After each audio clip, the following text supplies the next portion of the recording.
Welcome, everyone, to People on Dating. I'm your host, Will Morales. And for those of you who are tuning in for the first time, this is a podcast about the ups and downs of dating and how to navigate through it. Today, my guest is John Kenny. He is the relationship guy, founder of interpersonal relationship coaching, author of the People program, and is spelled out People, speaker and documentary maker. He has been involved in the field of personal development over the 15 years, and in that time has not only helped thousands of clients, but also and completely changed his own life. John, thank you so much for being on People on Dating. How are you, sir?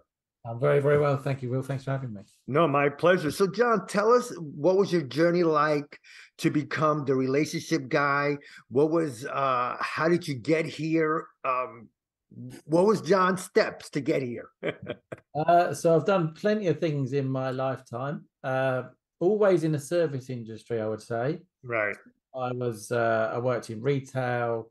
I worked in insurance. I was a PT, a firefighter, and then went into therapy. So I became a counsellor back in 2008, and I really kind of got into psychology. I wanted to go and live in Australia, so I went to university to train to be a teacher, right, and hated the teaching part of it. But discovered psychology doing like an introduction skills course to counselling and psychotherapy. So I found that really interesting. So when I decided I didn't want to be in the fire brigade any longer, I thought I really want to do something working with people still. I had some therapy of my own, so that kind of made me realize the significance of getting help for my issues. And then back in 2012, I had some coaching and realized that, I understood myself, but I was still telling myself the same old story in life. So that's why my life wasn't going the way I wanted it to. That's why I was still kind of quite unhappy in myself and had a lot of struggles. So then I decided to train as a coach. And then 6 years ago in 2016, I decided I wanted to focus on relationships as a coach. I'd always been quite good at the relational stuff. I'd worked with couples. My supervisor in therapy had always said I was good at making the connections in the relationship type of things.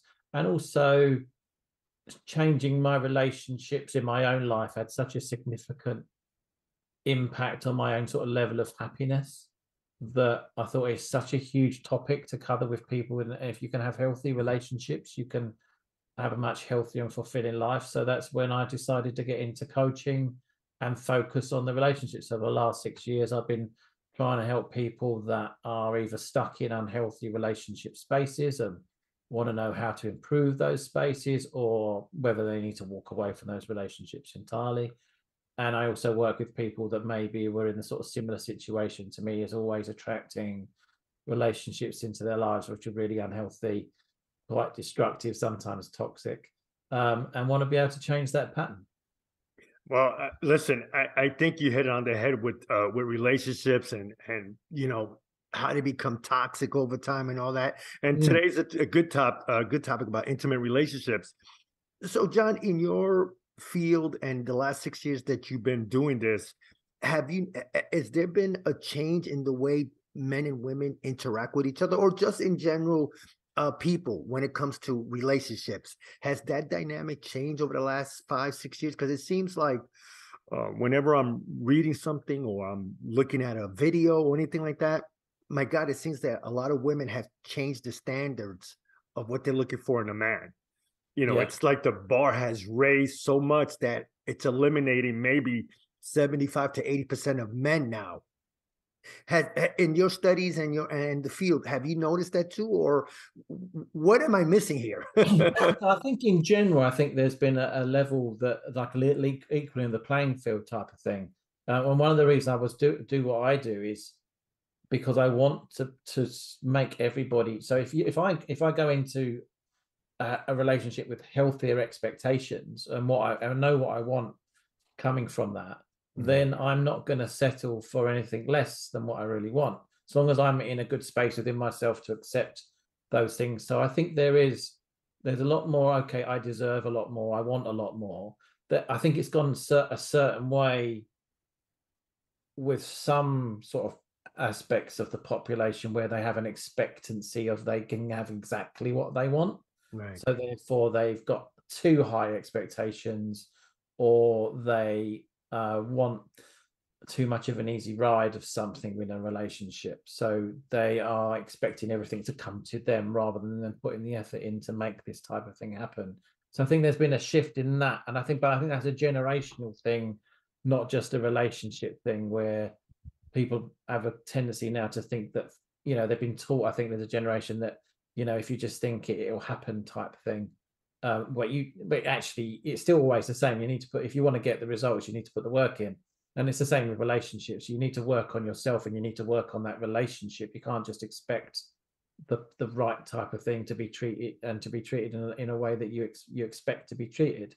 But I think there is a leveling of the playing field, which is a really healthy thing, which is actually relationships can be so much more than just you meet someone, you have babies, you get married, you have a house and whatever that kind of stuff is, and you stick with someone you don't necessarily want to be with, and you don't settle. So I think there is definitely a removal of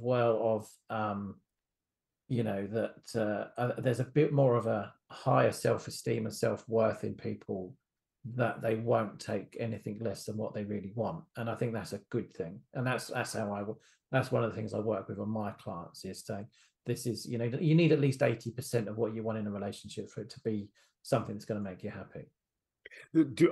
So then okay, and I get what you're saying, that it's becoming like an equal playing field, but are men able to meet that criteria? If, like you said, or let me not put words in your mouth, but if the women are looking for something more of value, like the new term I've been hearing, a high value man, there's a lot of men at such an early age that don't reach that potential to maybe 30, 40, 50 now. And some of these women are asking for it in their early 20s and maybe later on.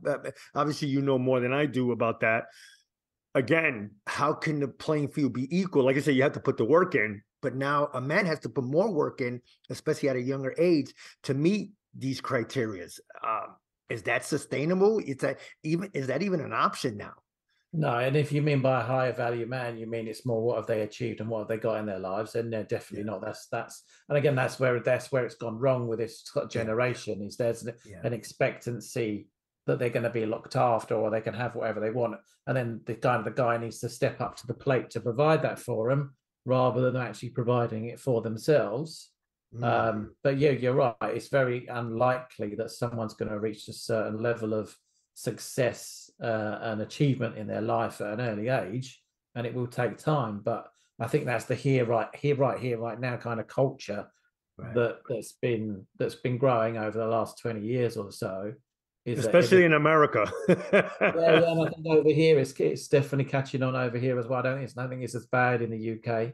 But it's definitely a Western type idea that that you should get whatever you want, rather than you're going to go out and work for whatever you want.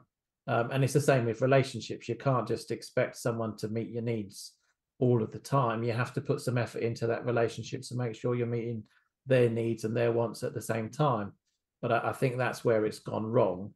And yeah, like I said, there are some people that, I see it on social media and places all the time where, you need to be able to provide this for me and give this to me and stuff like that. And that's just the wrong attitude entirely to go into a relationship expecting. Yeah, like I said, John, I've seen, and we're talking with John Kenny. Today's topic is about intimate relationship. And I've seen it so much lately that I'm an older man. So I'm saying to myself, my God, I'm glad I'm not, my 20s anymore, because I wouldn't be able to compete with what some of these women want in terms of relationship. And, they want them to make six figures and be over 6 feet and have their own place and everything. If that is what we see now, how do we cultivate an intimate relationship then, if that other partner is not willing to work for it? Now they're expecting it, so how does intimate relationship come into play when the sexes are on the opposite end of the spectrum? I think it's like most things, it's going to equal out eventually, and it's going to but the more people realize that's not a realistic expectation, that doesn't exist, right? The less hopefully they're going to they're going to make that realization and go, okay, this is not a realistic space. If we need to bring people up, and we need to give them the right information early to make sure that they know that it's all well and good to be confident and know what you want in your life, but your expectations also need to be realistic, and you need to recognize what the limitations in that might be.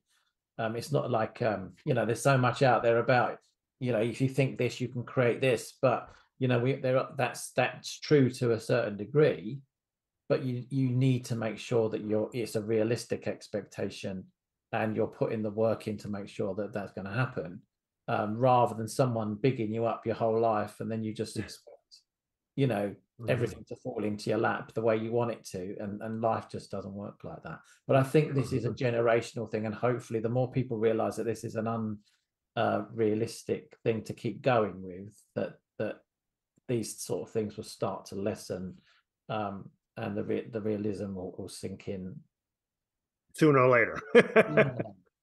sooner rather than later, hopefully. Yeah, I'm hoping that too, for the sake of my my friends' sons and kids and all that, because I mean, I read a statistic that now 28%, 25 to 30% of men are not even in relationships or not having sex because of whether they're trying or just that the women are overlooking these guys. Again, John, I just see it so different from when I was growing up. Are there, what's the word, what I'm trying to say? Is there a way that a man can catch up to that expectation? No, I wouldn't even try. In my class, I see, look, be yourself. The right person will come along that will want to be with you. Don't try and live up to these ideas that someone might have of you. Yeah. And again, so it's really then working on that internal stuff, working on yourself, making sure you've got a good relationship with yourself, so you don't bow and bend to this type of pressure, that you don't feel like you have to live up to these certain things. As long as you are being the best version of you, you will attract the best version of someone else that's going to be attracted to that. So don't try and live up to these expectations. And if someone is like that, the more they realize that that's not a realistic, that hopefully the sooner they'll come off of their pedestal that they put themselves on, and the lesser their expectation. But if you try and live up to that, then they're going to think it's an okay thing to keep asking for. So it's okay if you say, actually, no, that's unrealistic. You're not the type of person I want to be with. Right. And go and start dating someone who's on the same sort of level as you and has the same kind of values and principles and outlook and everything on life, which is going to sustain a longer term relationship. Right. No, I definitely agree. So John, let's get into the topic at hand about intimate relationships. Is there a way now? Does it depend how long the couples have been together? If it's a new relationship compared to one that's over a year, that the relationship can improve from, let's say, day one to day 365 in terms of a intimate relationship? Like, can it grow? Because I think always the fear of any man is that the woman might get bored in the relationship and then seek something else. Are there ways that we could mitigate that, or try to keep as they say, the honeymoon phase still alive? Yeah, I think again that'll have something to do with self-confidence and relationship belief work. So again, there's something that we would need to shift in that space, that just because the relationships are going on and they've got some longevity, it doesn't mean that it's going to go wrong. But yeah, I mean, once the hormones start to die down, so when we first meet someone, we have this kind of in lust type space where you get these drop of hormones into your system and your brain's trying to tell you this is someone that you can have babies with. And so we go into that kind of crazy hormone phase of being with somebody. When those start to wear off, then it is about then have you developed a deeper connection with that person, and to keep the intimacy going. So always make sure you try and show someone that you're interested in them, even when the hormones are not necessarily telling you that might be the case. If you haven't developed a deeper, more significant connection with someone after a year or so of being with them, then you probably won't, depending on, again, what kind of headspace you're in and whether it's actually the relationship that's right for you. But yeah, there's always things that we can do. But again, if you're with the wrong type of person, why would they want to leave you just because of, the hormones are changing? It's you're not going to be with the right person. So we need to allay those fears that, you need to keep putting so much effort in to try and keep someone interested. But at the same time, you still need to make sure that you're probably doing some of the things you were doing at the start of the relationship, that when it was all fresh, and you were making sure you were putting the effort in, making the time for the relationship. I think a good thing is to find out what the person's love language is in that first year of meeting somebody, because we all have a certain way that we feel cared for or loved. So, if I like people to tell me that they love me, then if you keep hugging me all the time and never telling me, I'm never going to feel like you care. And those things become more significant as time goes on. So what I would need to do is figure out, if I'm a person that likes words of affirmation all the time, then the person I'm with likes to be cuddled or that likes physical contact, then I need to make sure that I'm showing them love in the way that they like to receive it rather than the way that I like to receive it. So should we ask? I hate even. I guess that be the best term. Should we ask what our partner wants? I mean, do you like getting hugs? Or you prefer to cuddle, or do you prefer, after any type of love making, we just sit at 10 inches apart? And I mean, is that probably one of the best ways, is just to ask and find out as we go along?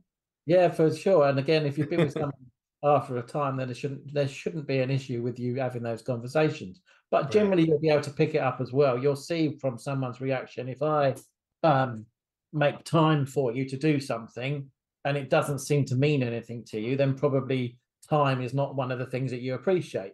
If I buy you gifts and that seems to make you feel great about yourself, and it makes you feel, I feel like I care about you, then clearly that me buying you something is something that triggers inside of you that you feel cared about. But yeah, if you haven't figured it out by the deeds and the time that you've spent together so far, or if you do a lot of one thing, and they still keep saying, I don't feel like you love me, then there's clearly a disconnect there. So then, sit down and have the conversation. What would you like me to do that would make you feel like I care about you a bit more then? And they might say, well, I'd like to be more of a priority in your life. So they're basically saying, I'd like more time with you. So, so time would be something that makes them feel cared about. So then you would then do your best to try and make them feel that you're making time for them. And if your love language is that you like to be told a lot, then say, could you just tell me that you care about me a bit more? And also the opposite of that, if someone's, I know there's a thing called, I don't know if you have it in the banter. I Yeah. Yeah. It's basically just insulting you jokingly.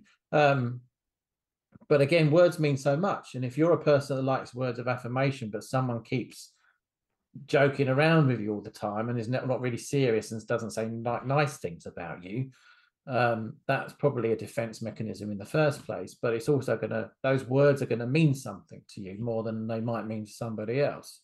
So again, a conversation. I'd like you actually to tell me that you love me a bit more, or say some nice things about me, and that'll make me feel like you care.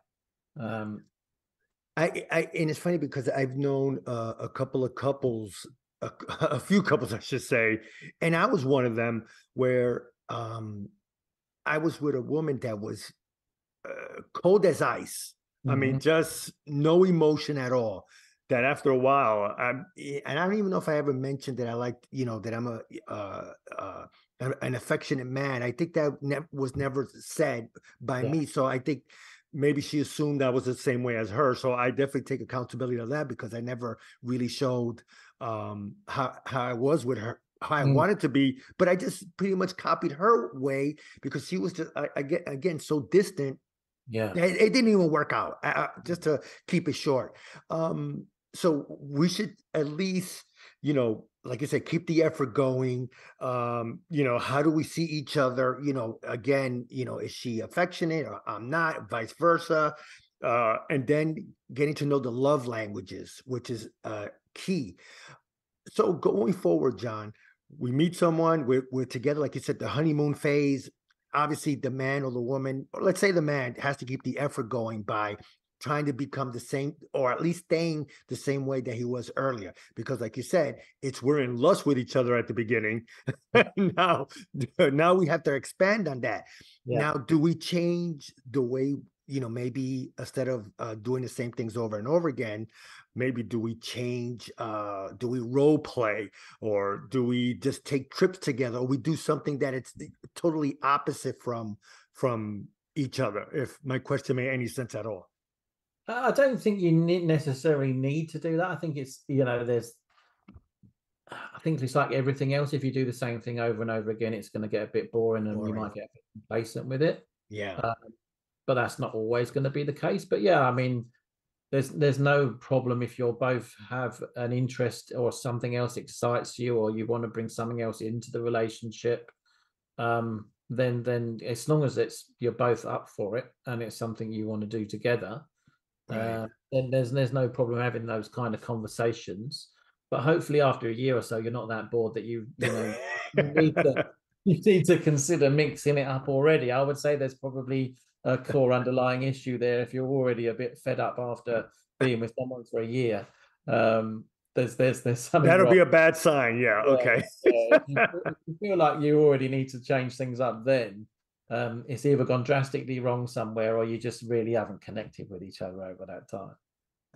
Okay. So, John, is it possible then, if you can you give us maybe a few steps on how we could at least, once we get into your coaching, are there a few steps that we could use to keep the fire going? Yeah, again, communication is always key in these types of things. Mm, It's okay to express what you're thinking and what you're feeling in the right relationship. If you know that someone's not going to hear you, and what your needs and wants are, they're going to dismiss, they're not the right person for you to be with anyway. So in the right type of relationship, communication is always going to be key, and it's okay to say where you are and what you want. So it's always good to have those discussions, and to trust again that over time hopefully you've built a sense of trust in that someone, that whatever you say and whatever you do, with caveats obviously, always, right? they're gonna be accepting of what you want and what you need, as long as it's not too way off the path for them. And Yeah. again, and if it's not, then that's fine. It just means maybe again you're not with the right person. But there needs to be a mutual respect there, an understanding of one another, like a trust, like I said, of one another. And then you can, if you've got little fetishes that you want to bring into the relationship, or things that excite you, or things that you want to change, then it can always be okay to do that with the right person, as long as Mm. again you're on the same page, and as long as you're happy to reciprocate and listen to the things that they've got to say as well. But communication is definitely key when it comes to these types of things. Okay. And it's okay for you to experiment together in a safe space. All right. So, like you said, the key is communicate, express ourselves. We got to have a mutual respect for each other, which is, like I said, the key is to communicate and just say what we want to do, or how we can improve this relationship. But it's by just talking. And I think a lot of times, John, when I was much younger, I didn't communicate. I tended to keep a lot of things to myself because I didn't want to assume things. Two, Mhm. I didn't want to rock the boat. And three, maybe at that time when I was younger, I don't think I wanted the confrontation, because I don't know how I would handle that. Mm. When If somebody comes to you and tells you those things, what is one opinion that you could give, and so someone can snap out of that, of holding everything back? So if that's the case, I would definitely go back to childhood stuff, Okay. because there's going to be an issue there about why you wouldn't feel confident enough to express yourself, why Mm, you're worried about conflict, why you were worried about not being heard, why you didn't think or value your own opinion enough, to put your needs forward. So that's one thing we would definitely look at, to see if there's what's holding you back in that space, and then start working on your self-worth and self-confidence, and to understand that yes, it's actually okay for you to have a voice, right. but you need to value your voice as much as you want someone else to value it. Because if you don't value what you want and need yourself, then it's going to be very hard for the person that you're with to do the same. Right. If you don't value ourselves first, and then we're expecting them to value us when we're not even doing it ourselves. I get that. First of all, John, I want to thank you so much for being on People on Dating. And before I let you go, just a couple more things. Talk more about your coaching program. Yeah, so mostly I work with people, individuals or couples that are in generally toxic or unhealthy relationship spaces. They want to improve that space, or they need to figure out if they want to be there at all. And I also work with people that have been in, maybe my own experience would have been that I was always in toxic or unhealthy relationships, making bad choices. And you want to understand why that's the case. And I help people to work through that kind of thing that helps them to understand why they've never been able to attract the right type of person and create the right relationship for them. Oh, sounds good. Any books or anything else you want to promote? Because if I missed it on your website, then that's my apologies. But you have at least one or two books in you, if not more. Yeah, I've got a load. I've got notes everywhere about books I want to write, but I've actually just done the one so far. So it's called, as you said at the beginning, the People Program, and the P, the E, the O, the P, the L, and the E stand for different parts of the coaching program in there. So that the first half is it's about overcoming your blocks of success, so the things that you might be self-sabotaging in your life, and it's understanding the patterns that you've created and the things that you're doing yourself that can stop you from getting the things you want. Yeah, so that's my book. I've got a documentary called Forget Me Not as well, which is about the parts of our childhood self that we don't accept, and so therefore as adults we might not feel completely whole and holistic and congruent, because we struggle with parts of our personality that's maybe our parents didn't promote or accept, and so we've learned to not accept ourselves as a whole person, and things you can do in order to feel authentic and whole again as an adult. Right. So we got the People Program, which is your book, and then you got a documentary, which is called Forget Me Not. And if somebody wanted to get in contact with you, what's the best way? Just go to the website, johnkennycoaching.com. Just fill out the contact form there, or you can send me an email, john@johnkennycoaching.com. All right, sounds good. Well, first of all, John, I appreciate you so much taking time out of your busy schedule, talking to me from UK. This is so cool for me because now I can say I'm worldwide. But I appreciate you taking time out of your busy schedule. No, you're very welcome. Well, thanks for having me on the show. Yeah, my pleasure. Bye-bye. Well, everyone, that was John Kenny, and you can find him at johnkennycoaching.com. That's johnkennycoaching.com. John, thank you so much for being on People on Dating. Much appreciated. You can find me on peopleondating.com. That's peopleondating.com. Check out our past shows and check out our blog. Also, when you get a chance, please subscribe on YouTube. Please like and share. Also, you can find me on Google Podcasts, Apple Podcasts, and Spotify. Anyway, on behalf of People on Dating, I'm Will Morales. Until next time, thanks, everybody. Have a great day. And remember, it's just a conversation, no judgment. Bye.